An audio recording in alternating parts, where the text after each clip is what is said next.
들 되게 하여 주옵소서.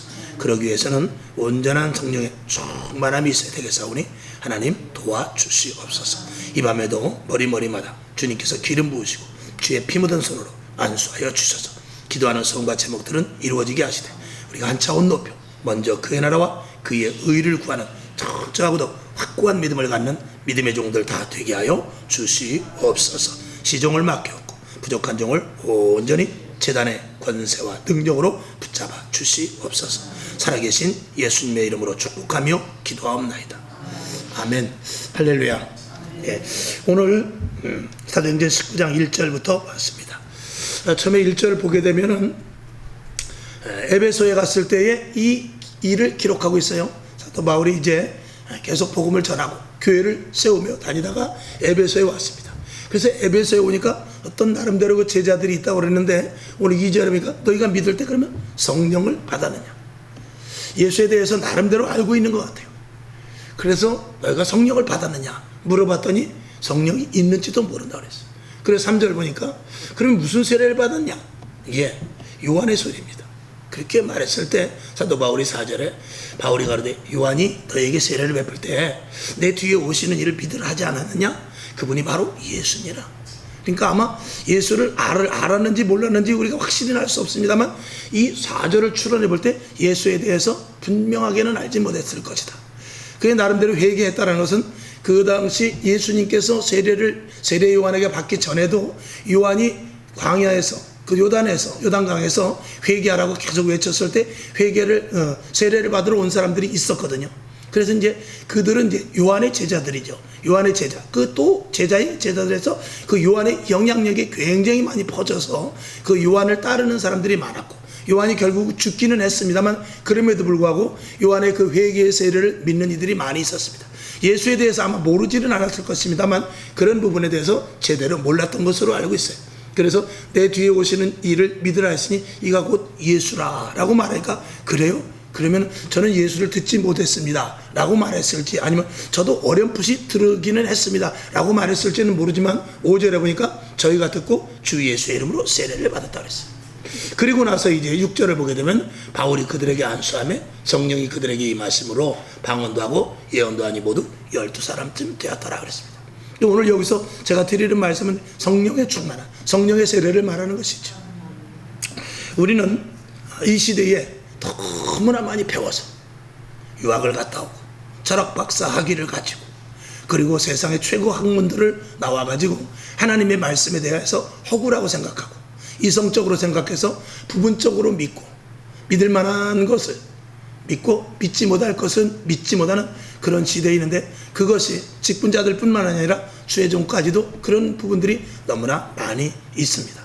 여러분 우리가 믿어지고 믿을 만한 부분만 믿는 것은 그거는 참으로 잘못된 생각이죠.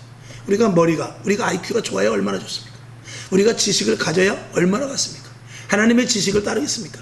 하나님의 놀라운 하나님의 원리의 법칙을 우리가 압니까? 절대로 모르죠.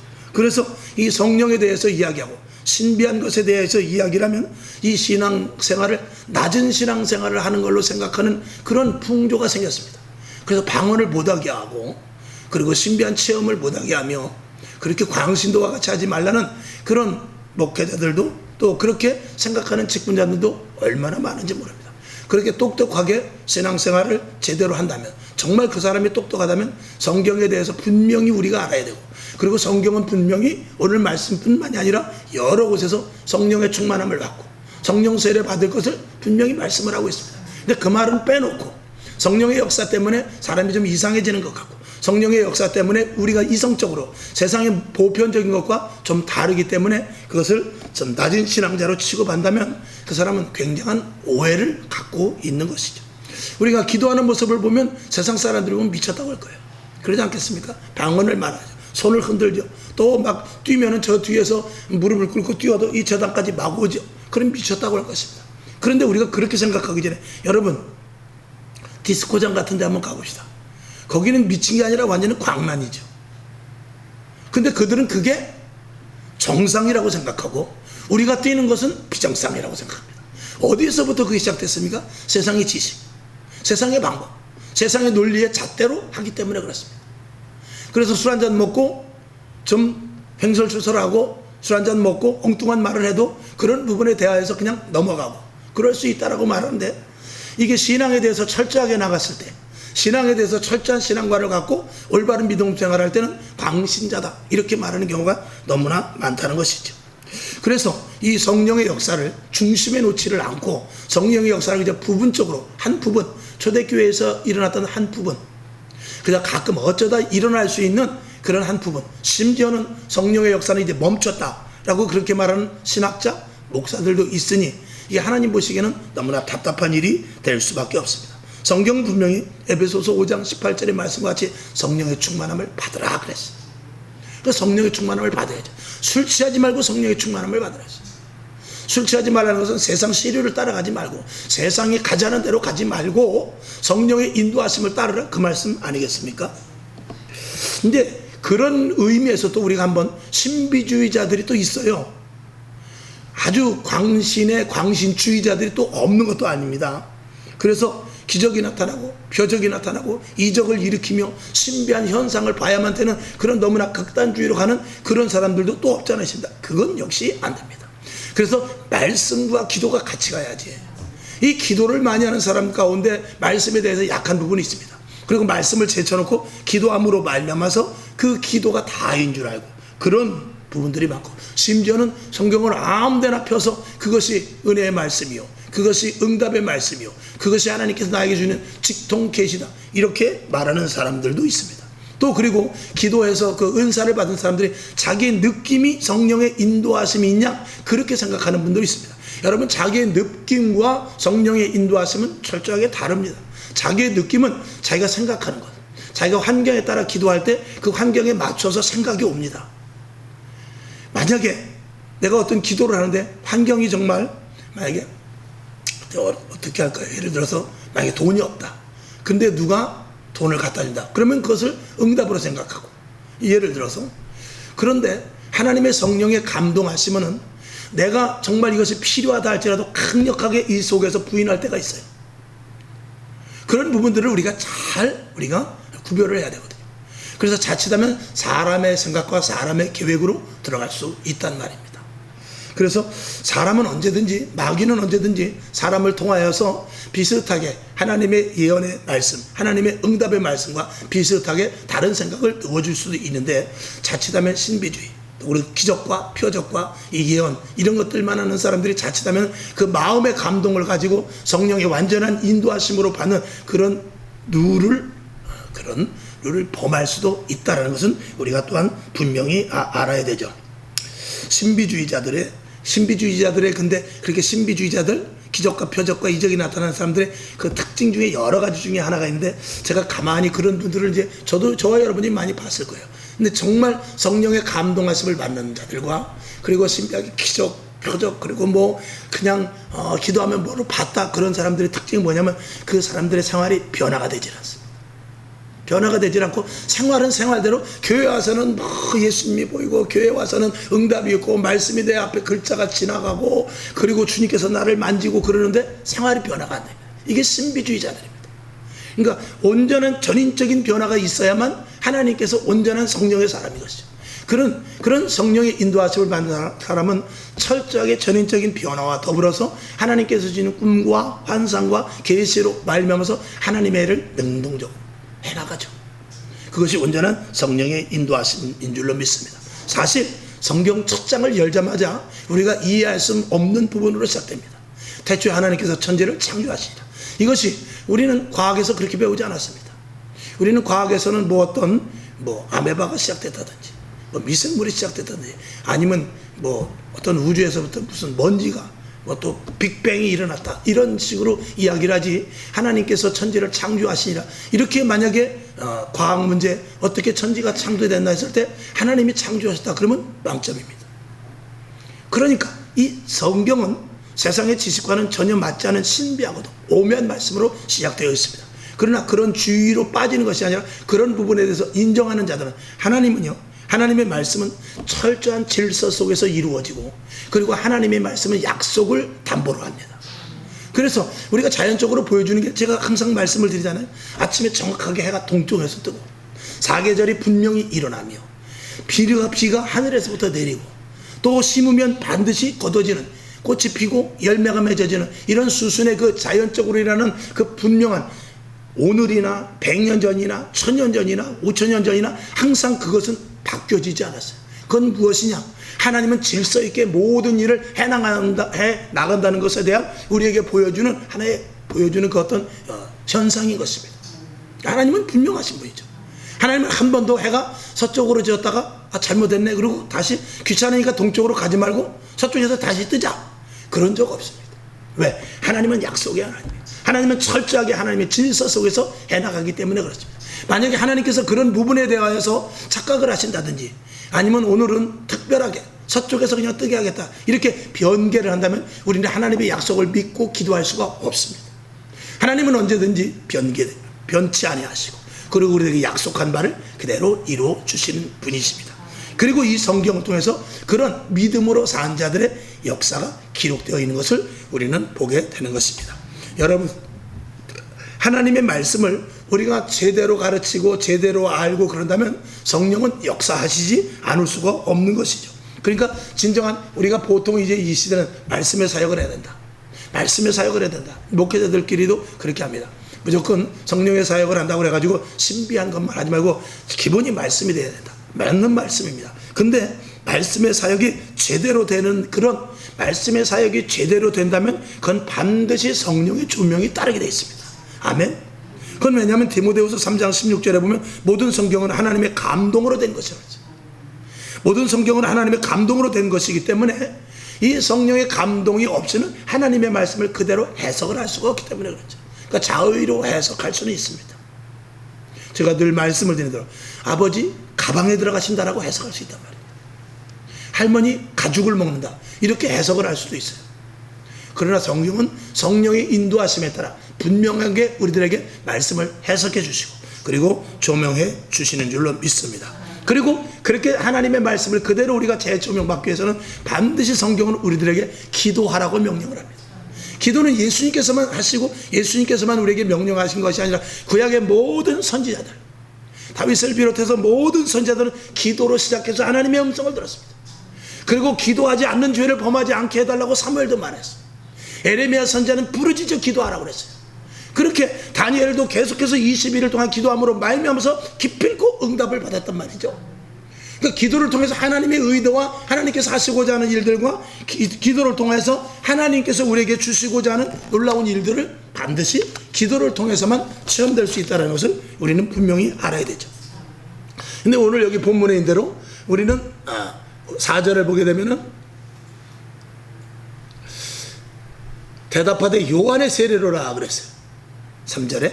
그리고 이제 4절에 보면 바울이 가로되 요한의 회개의 세례가 아니라 예수 그리스도께서 주실 성령의 세례를 받아야 된다 이렇게 말하고 있죠. 여러분 우리가 사실은 교회 안에서 지금 예수 그리스도의 시대를 살면서도요 요한의 세례의 그 복음만을 전하는 그런 교회도 없잖아 있습니다. 그건 뭐냐? 우리가 회개하여 구원받는 것, 회개만 해서 될 일이 아닙니다. 회개해서 우리는 성령으로 말미암아 성령의 사람이 돼야 돼요. 그러니까 우리가 예수를 믿을 때 제일 먼저 하는 것은 회개입니다. 회개를 해서 내가 죽어야 되는 것이죠. 그러고 나서 죽는 것으로 끝나가는 것이 아니라 우리가 죽으면은요, 극단적으로 말하면 우리가 죽으면서 우리가 잠잠해지면은요, 우리가 빈집이 되어서 마귀가 와서 우리를 점령할 수도 있는 거예요. 마음껏 쓰기. 그게 영적인 토양이 잘 되어 있는 사람은 어떤 사람이면 자기 자신의 자아를 잘 죽이는 사람이에요. 그러니까 자기를 포기하고, 여러분 무당 같은 경우에 보면은요 그 자기의 것들을 얼마나 포기하는지 몰라요. 그래서 신을 받으려고 저 대부도 가면은 그 신 내리는 데가 있다고 하더라고요. 거기 가서 그 내림굿을 이렇게 쭉 봤습니다. 서열이고 엄격하더라고요. 그리고 이제 행사를 하는데 그 신을 받으러 갈 때, 거기 센 신이 거기 있으면 센 신을 받으러 갈 때 꼭 무엇을 가져가냐면 저기를 가져가더라고요. 물고기를 가져가더구만요. 다 그런지 모르겠어요. 거기 가시는 분이 얘기를 들으니까 꼭 물고기를 가져가요. 그럼 물고기를 가져가서 그리고 바다에다가 방생을 하고 그리고 나서 신내림을 받는다 하더라고요. 그러니까 그만큼 자기 자신은 이제 인격적으로 생명을 존중히 하고 자기 자신은 오직 이 신에게만 전폭적으로 의지하겠다. 그런 의미가 있는 것이겠죠. 그리고 이제 신내림을 받는다고 그래요. 그러니까 우리가 마음을 비웠을 때 예수의 영, 성령의 충만함도 있지만 자칫하면 마귀도 올 수 있다. 여러분, 성령 충만한 사람 가운데 성령 충만함으로 말미암은 속에 마귀의 강력한 역사도 이렇게 틈을 타고 들어올 수 있다는 사실을 우리가 알아야 돼요. 세상에 무지한 사람들은요, 세상에 자기 의지가 강하고 자기 고집이 있고 자기 의에 사는 사람들은요, 그런 사람들은 귀신도 잘 들리지 않더라고요. 어떻게 보면 그 자기 의가 뭐 좀 넓은 의미로 말하면 그게 귀신 들린 거라고 말할 수도 있겠지만, 그렇게까지 극단적으로 말하는 것보다 어찌하든 간에 자기가 의가 강한 사람은 우울증도 안 걸려요. 그런데 이 빈약한 사람, 영적으로 허약한 사람이 오히려 예수를 믿으면 하나님도 의지하지만 자칫하면 우울증을 걸리면서 귀신의 노름에 넘어가는 경우도 우리가 많이 보게 됩니다. 어쨌든 우리는 회개하고 하나님 앞에 나아가는 거 좋지만, 그리고 나서 누구의 인도하심을 받아야 되냐? 반드시 성령의 인도하심을 받는 사람이 되어야 악한 영들과 그래서 싸울 수 있다는 것입니다. 악한 영들이 누구를 찾아오느냐? 마음을 비우고 요한의 회개를 한 그런 구원받은 자들이 마귀가 찾아옵니다. 세상 사람들은 그냥 내비두어도요, 그냥 다 저절로 가게 돼 있어요. 저절로. 그런데 믿는 자들은 그렇지 않죠. 이미 하나님께서 택한 바가 되었기 때문에 마귀의 타겟은 누굽니까? 회개하여 구원받은 자들이에요.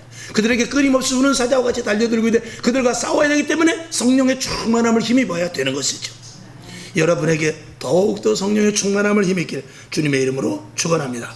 그래서 그런 성령의 충만한 사람들이 교회에 있어서, 사도행전을 보니까 그런 교회, 그런 성령의 충만한 이들이 있는 교회를 사도행전 2장 42절부터 47절까지 있는데 제가 한번 보겠습니다. 저희가 사도의 가르침을 받아 서로 교제하며 떡을 떼며 기도하기를 전혀 힘쓰니라. 여러분이 잘 아시는 말씀이에요. 사람마다 두려워하는데 사도들로 인하여 기사와 표적이 많이 나타나니 믿는 사람이 다 함께 있어 모든 물건을 서로 통용하고 또 재산과 소유를 팔아 각 사람의 필요를 따라 나눠주고 날마다 마음을 같이하여 성전에 모이기를 힘쓰고 집에서 떡을 떼며 기쁨과 순전한 마음으로 음식을 먹고 하나님을 찬미하며 또 온 백성에게 칭송을 받으니 주께서 구원받는 사람을 날마다 더하게 하시니라. 아멘. 사도행전 2장 42절부터 47절까지의 말씀이 이 초대교회의 그 생생한 현장입니다. 지금 이 우리 교회가 그렇게 돼야 돼요. 그렇게 된다면 하나님께서는 그 교회를 통해서 하나님이 너무나도 많은 일을 하실 수 있습니다. 여러분, 성령에 충만해야 세상을 이깁니다. 아멘이시죠? 성령 충만해야 성령님께서 나를 이기고 내 고집을 이기고 내 자아를 이기게 하며 그리고 세상을 이기게 할 수 있는 그런 놀라운 일들이 일어나게 되는 것입니다. 요한복음 16장 33절 예수님께서 말씀을 하십니다. 이것을 너희에게 이르면 너희로 내 안에서 평안을 누리게 하려 함이라. 세상에서는 너희가 환난을 당하나 담대하라 그랬어요. 담대하라. 내가 세상을 어떻게 이겼노라 그랬습니다. 그러니까 예수의 이름 붙잡고 살아가는 것입니다. 성령의 인도하심으로 살아가는 것입니다. 말씀으로 말미암게 살아가는 것이죠. 그것이 우리 그리스도인에게 철저하게 붙잡혀 있을 때 하나님은 우리를 통하여 일하시고 역사한다는 것입니다.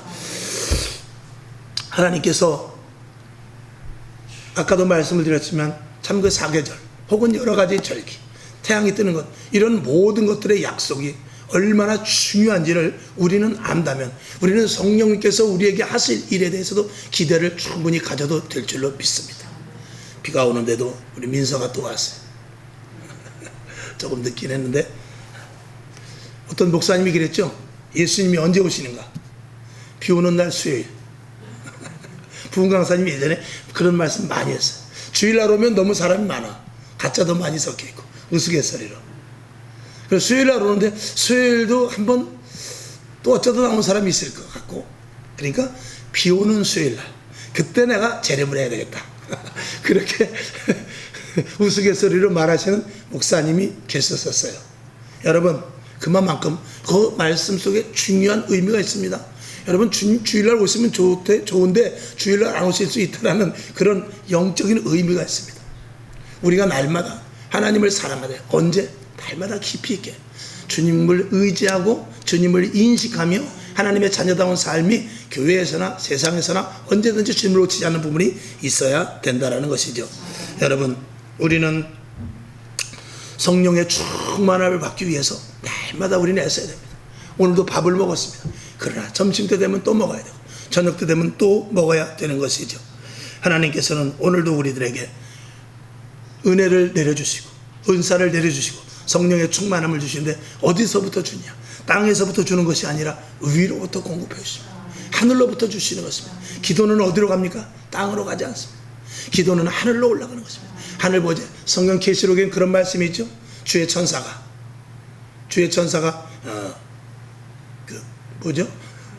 금향로를 가지고 우리 기도하는 사람 옆에 있어서 금향로에다가 우리의 기도를 다 담아가지고 주의 보좌에 가지고 올라간다는 거예요. 하늘로 올라간다는 것이죠. 그래서 그 하늘로 올라가는 기도를 우리가 정말 전심으로 할 때는 마음이 얼마나 기쁜지 모릅니다. 여러분 마음이 기쁘면요 어디를 보죠? 하늘을 봅니다. 기분 나쁘면 어디를 봅니까? 땅을 보게 됩니다. 우스갯소리로 그렇게 말씀을 드렸죠. 성질나면은요 하늘 보고 성질난다 그러잖아요. 땅을 쳐다보면서 걷어찰 거 있나 보게 되죠. 근데 기분이 좋으면 하늘을 보면서 기분 좋다 그런 사람 없어요. 기분 좋으면 하늘 보면서 오늘 참 날씨도 좋다 그러거든요. 여러분 위로부터 주시는 것이 좋은 것입니다. 땅에서부터 오는 것은 썩을 것이고 아무리 좋아봐도 그것은 다 유한한 것입니다. 이 땅에 지금 꽃이 피지만 여러분 꽃이 피지만 결국은 그 꽃은 시들고 만다 그 말씀이죠.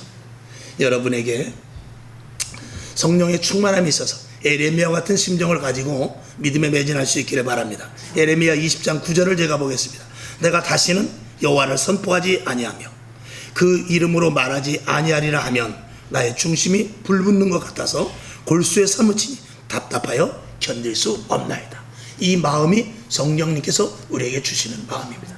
이 땅에 하나님을 믿는 이 땅에 한 600만 명, 700만 명의 성도들이 다 이렇게 성령의 충만함을 힘입어서 이 속에서부터 성령의 불이 끓어온다면 얼마나 좋겠습니까? 소금은 바닷물의 소금은 그 불과 한 3%? 몇 프로죠? 3%? 여러분 커피를 타도 마찬가지입니다. 커피에 그 작은 알갱이 몇 개만 들어가면요 커피 맛이 확 납니다. 근데 우리 지금 이 땅에 그리스도인들이 그렇게 많은데 온전히 그리스도인화 되지 못하고 이 땅에 예수 믿는 사람들이 교회 안에는 예수 믿는 사람이 많은데 교회 바깥에는 예수 믿는 사람들이 한 명도 없는 이런 모습이 우리에게 너무나 답답한 마음입니다. 여러분 우리는 오직 기도 오직 하나님의 말씀 이것을 우리가 중심으로 잡아야 되고 세상의 지식 세상의 경험이 아니라 성령의 인도하심 비록 사람들이 볼 때는 신비주의에 빠지느냐 광신자냐 이렇게 말한다 할지라도 우리가 사도 바울이 말씀대로 분명히 할 것은 누가 철학과 헛된 속임수로 너희를 노력할까 주의하라. 세상의 지식이 다가 아니다. 세상의 경험이 다가 아니라 하나님께서 주시는 위로부터 주시는 하나님께서 주시는 계시의 은사의 인도하심을 받아야 된다라고 말씀하시면서 세상에서 배우는 것은 다 초등학문이다. 그거는 이미 초등학문을 배워야 중학학문을 배울 수 있습니다. 그래서 세상에 나가서 우리가 학생들이지만 공부를 해야 되는 이유가 그런 부분 속에서도 우리가 생각할 수 있습니다. 세상의 지식을 기본적으로 알아야 돼. 그리고 그 바탕으로 해서 하나님의 말씀을 듣고 사도 바울도 그랬어요. 사도 바울이 얼마나 똑똑한지 모릅니다. 그가 지식과 경험을 다 배설물과 같이 버렸다고 했을 때 그런 의미는 무엇이냐? 우리가 한 말씀만 드리고 말씀을 마치죠. 사도 바울은요 자기가 가말리엘 그 가문이고 그리고 자기가 로마의 시민권이고 이런 것들을 나름대로 발휘를 했어요. 근데 사도 바울은 나는 세상에 가진 지식과 모든 것들을 배설물과 같이 버린다고 그랬거든요. 그럼 버렸는데 왜 자기가 로마의 시민권을 가졌다고 해서 거기를 빠져나왔느냐? 이런 것들이 우리가 의문이 있을 수 있습니다. 여러분 우리가 하나님을 믿는 데 있어서 우리 앞에 세상의 지식과 하나님의 말씀인데 그것이 엇비슷하고 둘 다 결정하기 좋은 그런 이쪽 세상의 방법도 맞는 것 같고 하나님의 음성도 맞는 것 같을 때 그때는 우리는 자칫하면 갈등을 하게 됩니다. 그럴 때 세상 것들을 과감하게 버리고 하나님의 말씀을 선택하라 그런 의미입니다. 그러나 우리가 보편적인 것 예를 들어서 배고픈데 우리가 밥을 먹어야 되느냐 아니면 성경만 봐야 되느냐 그런 것들은 하나님께서 보편적으로 우리가 밥을 먹어야 삽니다. 그래서 초등학문적인 것이지만 우리가 밥을 먹어야 돼요. 그리고 나서 밥을 왜 먹느냐가 이제 중요하죠. 밥을 먹고 하나님의 말씀대로 따르기 위함인 것입니다. 이런 의미에서 배설물 것까지 버리는데 저와 여러분도 마찬가지입니다. 중요한 결단이 있을 때 정말 양분될 때가 있어요. 이렇게 해야 내가 좋은데 하나님께서는 계속해서 이렇게 음성을 말씀해 주는데 이거는 좀 안 맞는 것 같을 때도 있단 말입니다. 그럴 때 과감하게 세상 것을 버리라는 것입니다. 여러분에게 이런 철저한 주님으로 말미암은 분별이 있길 원하는 그런 성령의 충만한 하나님의 자녀들 다 될 수 있기를 주님의 이름으로 축원합니다. 기도하겠습니다. 하나님 아버지 감사합니다. 오늘도 우리가 성령의 사람이 되어야 되겠고 이성적인 것도 아니고 감성적인 것도 아니며 철저하게 우리는 성령의 인도하심을 받기를 원합니다. 우리는 이성주의자들도 아니요 신비주의자들도 아닙니다. 오직 우리가 하나님의 성령의 온전한 인도하심을 받기 위하여 날마다 기도하고 말씀을 보고 있습니다. 하나님 아버지, 하나님께서 우리에게 가르쳐 주시는 특별한 또한 개개인의 레마의 말씀 등등 이런 모든 것들을 우리가 잘 분별하게 하여 주셔서 하나님의 뜻대로 살아가는 믿음의 각 지체들 다 되게 하여 주시옵소서. 머리마다 기름 부으시고 성령의 충만함을 힘있게 하여 주시옵시며 치료와 회복과 강건함과 위로부터 공급하여 주시는 힘으로 살아가게 하여 주시옵소서. 살아계신 예수님의 이름으로 감사하고 간절히 축복하며 기도합니다. 아멘. 주기도문하고 하나님 더 성령의 충만함을 힘있게 하옵소서. 우리가 지금 하나님을 아는 것 실질적으로 우리가 하나님을 안다고 하지만 억만분의 1도 모를 것입니다. 하나님 조금이라도 더 알게 하시고 더 많이 알게 하셔서 하나님의 충만한 데까지 이르게 하여 주옵소서. 성령의 충만한 데까지 이르게 하여 주옵소서. 이렇게 기도하고 일어나시기를 바랍니다. 하늘에 계신 우리 아버지 이름이 거룩히 여김을 받으시오니 나라에 임하옵시며 뜻이 하늘에서 이룬 것 같이 땅에서도 이루어지이다. 오늘날 우리에게 일용할 양식을 주옵시고 우리가 우리에게 죄진 자를 사하여 준 것 같이 우리 죄를 사하여 주옵시고 우리를 시험에 들게 하지 마옵시고 다만 악에서 구하옵소서.